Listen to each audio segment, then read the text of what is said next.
Hello, I'm Richard Ridge for Broadway World. One of the most eagerly awaited new films this holiday season is Steven Spielberg's reimagined West Side Story. It'll open in theaters on December 10th, and I caught up with one of the film's co-stars and one of Broadway's favorites, Brian Darcy James, who plays Officer Krupke. You were at the premiere. What was it like seeing the film with everyone connected with the movie? When I saw you, I hadn't seen the movie yet when I last saw you. And now I can say that my world has changed. It really has. And I don't want to be hyperbolic, but I don't want to sound hyperbolic, but truly I was absolutely floored by this movie. And I think that what Steven Spielberg and Tony Kushner and Justin Peck and everybody who has put their stamp on this did it so magnificently.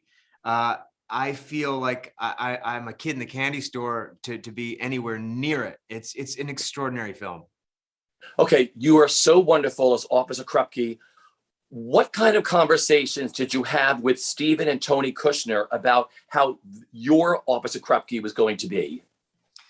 We discussed generally what the police presence was going to have in this storytelling.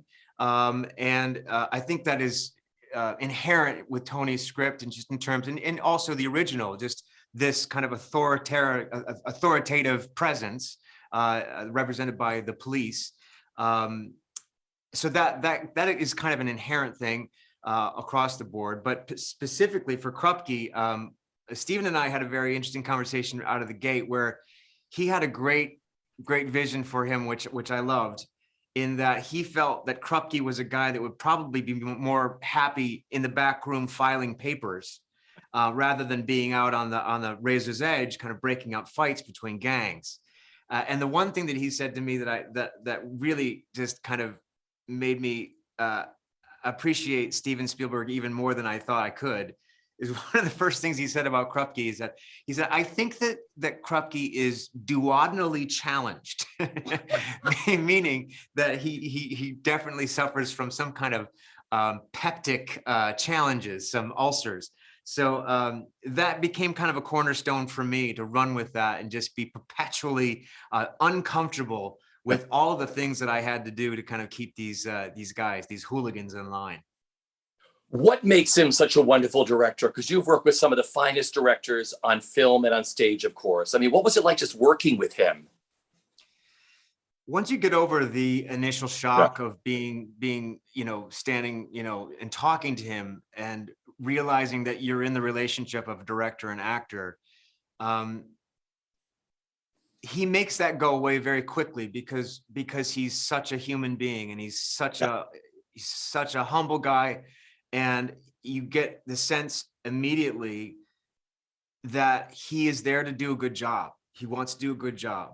And one of the things that is brilliant about him is, and it's not hard because I think it's just who he is, his leadership is built on his generosity and his open heart.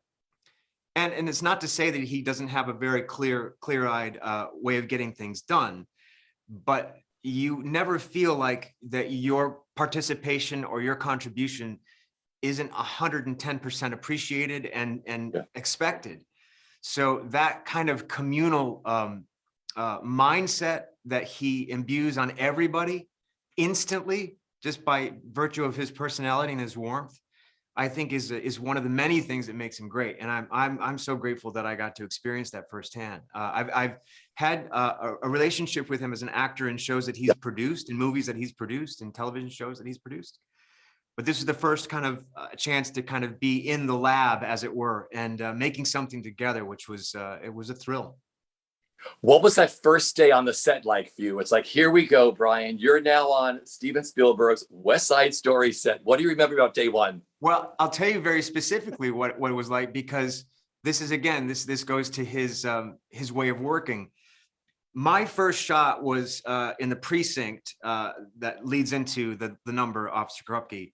And it was an establishing shot with me, way back in the way back. And I was just there drinking a cup of coffee, just kind of part of the furniture, really.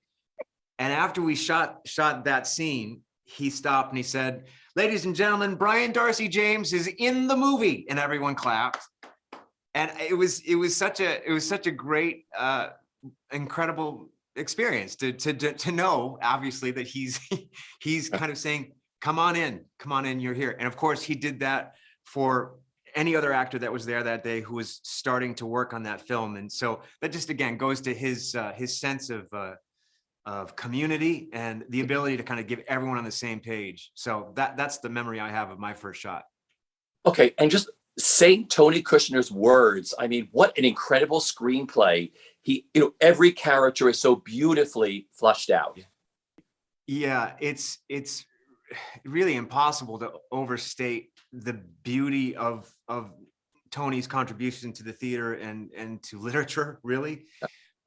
So when you're working on something that is beloved and has such heft and is so good to begin with, to know that he is kind of, putting like sub-basements onto that foundational thing and exploring things that you never thought you could with character, with story,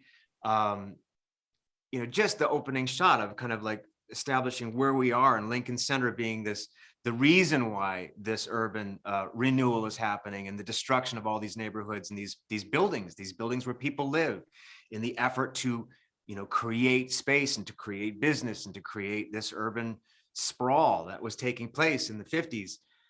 Just that alone, and then that's a very easy thing to talk about. I mean, the other nuanced things, of course, are the development of character, the way that these communities are interconnecting and butting up against each other, whether it's through language or through their own sense of themselves and their own kind of idea of their own destiny. I mean, big ideas that are so beautifully rendered by virtue of like a turn of a phrase. That's the genius of Tony Kushner. So I could go on and on about it. So the fact that I got to speak any of his words is a real honor for me. So after seeing the film last night with everybody who, your whole entire cast and the creatives who worked on this, like, what went through your mind? I really couldn't believe that I was in it. I mean, my sense of history, anybody who's in the theater, I think it's safe to say, holds West Side Story as kind of the gold standard, one of the gold standards, if not the gold standard of what a musical can be. Yeah. And all of the work and all of the expert, craftsmanship and the genius of Sondheim, Bernstein, on and on, Robbins, all of those things that started this beautiful thing. Shakespeare, let's go back to Shakespeare, can't forget him. All of that kind of tidal wave of history really kind of slapped me in the face last night, realizing that we are actually carrying the ball now, and knowing that, if I may say so myself, we've done a damn good job, and it's just an extraordinary thing to be a part of that. Finally, what are you the proudest of being a part of this film? Again, I think it's that sense of history and knowing what it means to me to be a part of the theater community, and knowing my desires to want to be associated with great artists and to work, whether it's on a stage or in a film. The fact that I could do this thing that means so much to me and to so many people, and to do it well with the likes of Steven Spielberg and Tony Kushner, that is something that I think is I could basically say I'm done and be very happy.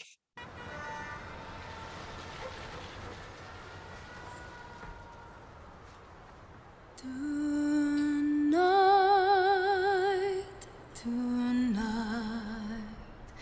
the world is full of light. This is my first time in New York City. I want to be happy here. I want to make a life, a home.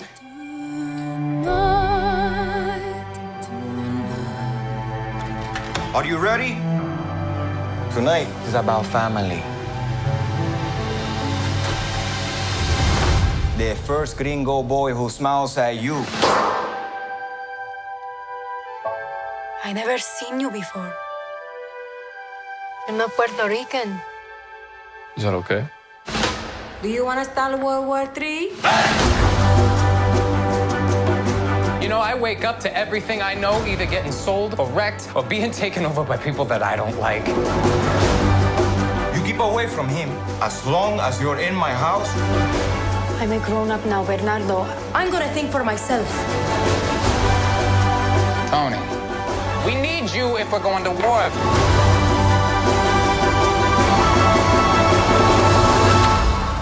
Who are you? Friend or foe?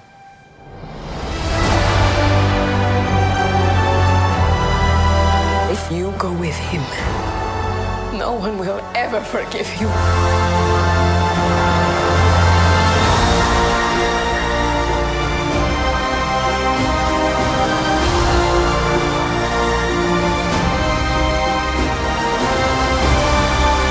Life matters even more than love.